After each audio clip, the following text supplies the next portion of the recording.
hey, so here's a short one. How can you use astrology to actually grow, expand your life, right?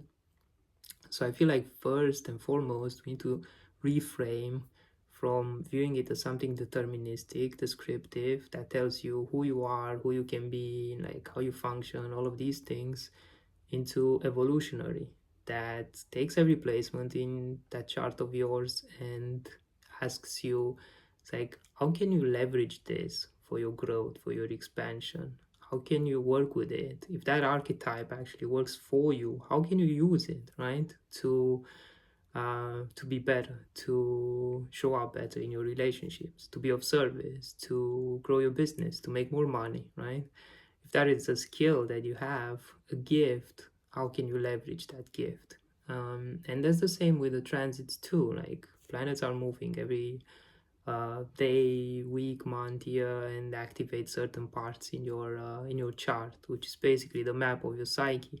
So when these planets get activated, it just asks like, how can you take this part and integrate it so that it plays along with this other part and this other part and this other part, and they all work in harmony. And your job is just to make the best of them, right? To use them to your benefit, to grow through them. So the question is, if you stop seeing life through the lenses of limitation and not be put in a box, and instead see it through these lenses of empowerment, of possibility, of growth in every moment and through every circumstance, what opens, like what becomes possible, right?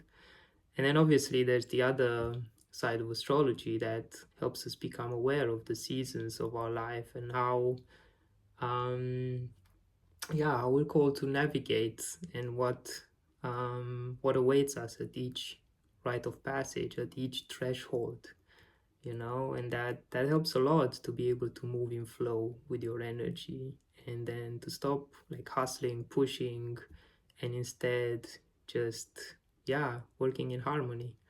And that liberates a lot of creative energy.